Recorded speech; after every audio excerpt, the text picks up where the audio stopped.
Hello everyone, welcome back to the channel. My name is Drew and you're here to watch a brand new video on my first thoughts of the Disney Wish cruise ship joining the Disney Cruise Line fleet this summer.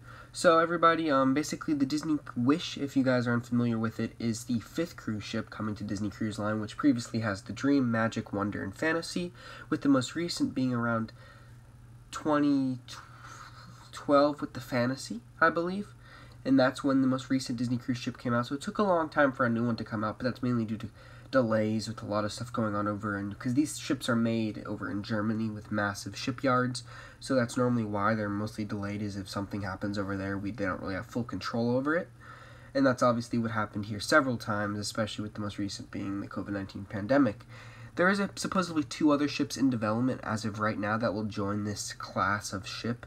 It is very similar to the Dream and Fantasy from what I've seen, it's just the interior is very different. So it looks like your traditional Disney Cruise Line ship, but you will notice one thing just right off the bat by looking up at the top.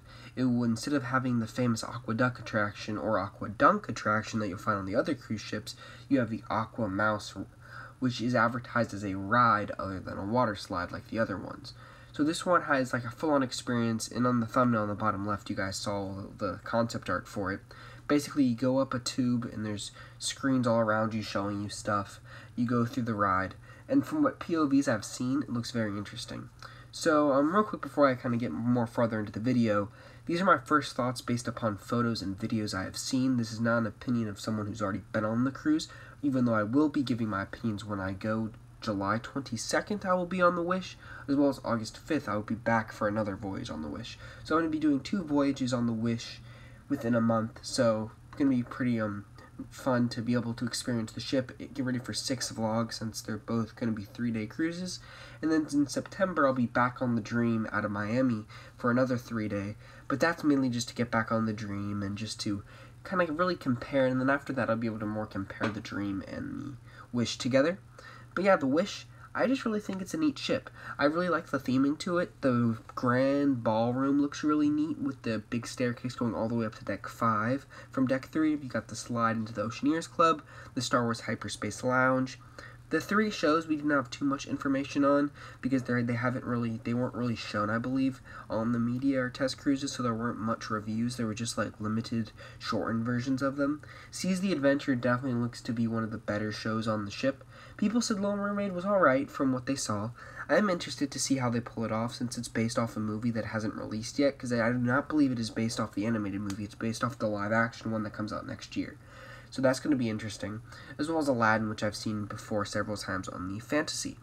So, with shows out of the way, let's go to more entertainment, being the Sail Away Party, the Sail on a Disney Wish. It is an exclusive Sail Away Party to the Disney Wish, unlike the other ones on the other ships, which has a screen background, so you can change the background.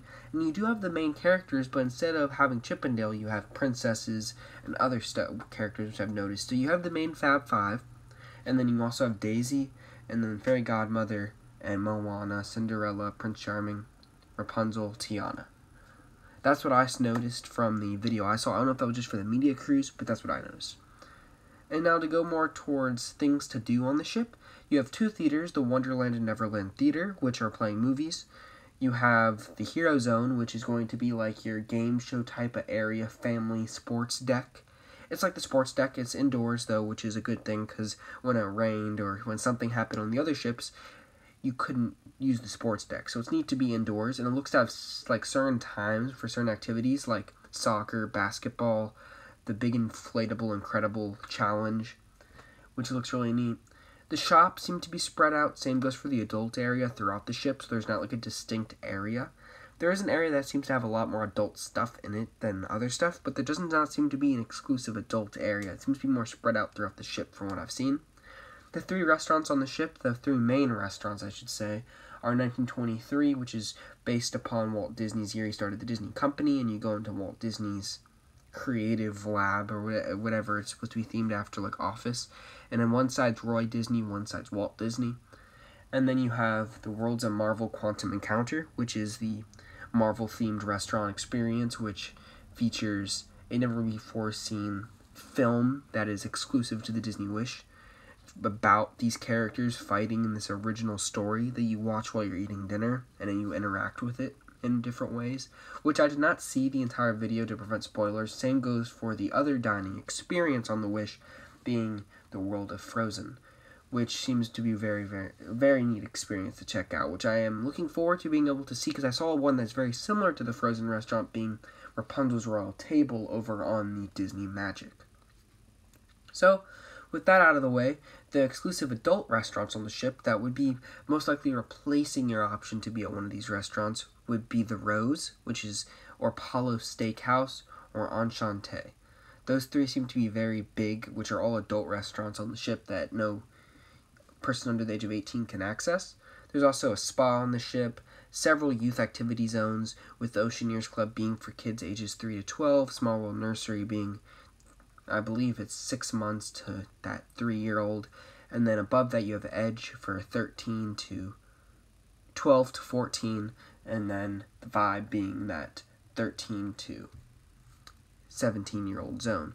So lots of unique stuff on the Wish, lots of neat things to check out with Oceaneers Club, Edge, and Vibe for all the different ages of kids. The adult area seems to be neat. A lot of different things I am excited to check out, with the Hyperspace Lounge being one of the top ones, because it is literally like a Star Wars.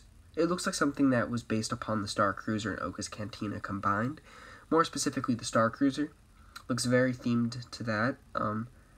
A few other things to do on the Disney Wish. They have Marceline Market, which is a buffet style thing, which would be like cabanas on the Dream, Fantasy, and basically every other ship. But this, for some reason, it's different on the Wish.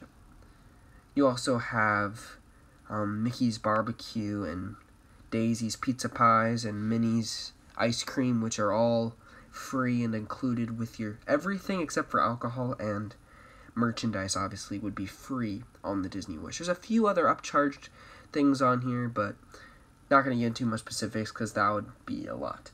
But yeah, most of the things on the Wish, especially when you go in the restaurants, everything is free and unlimited. So you can get as much as you want, basically when you want it, due to the 24-hour room service being available, except for the last night when it closes at 12 a.m.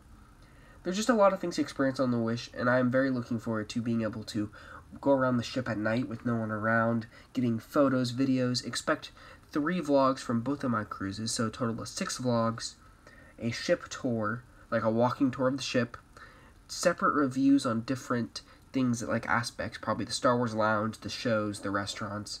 Expect a video on Frozen and the Worlds of Marvel experiences. The Aquamouse POV, I'm going to try to get both films, being Scuba Scramble and the Swiss ski one. I don't know the official name of that, because there's different films on the Aquamouse.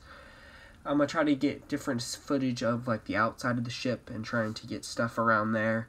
I'm just going to try to get as much footage as I can to share with all of you, as well as different reviews. There will be a ton of videos on Disney Wish next month. And then after that, we have Halloween Horror Nights in September, in October, which will be the next, I guess, phase of the channel. So yeah, there's a lot of stuff to look forward to. So if you're not already, please subscribe down below. We're almost to 2,000 subscribers, and that would mean a lot if you could help contribute to that number. Thank you all for watching, and I'm looking forward to the Disney Wish. I hope you all are too. Thank you all, and have a great day, everyone. See ya. Bye.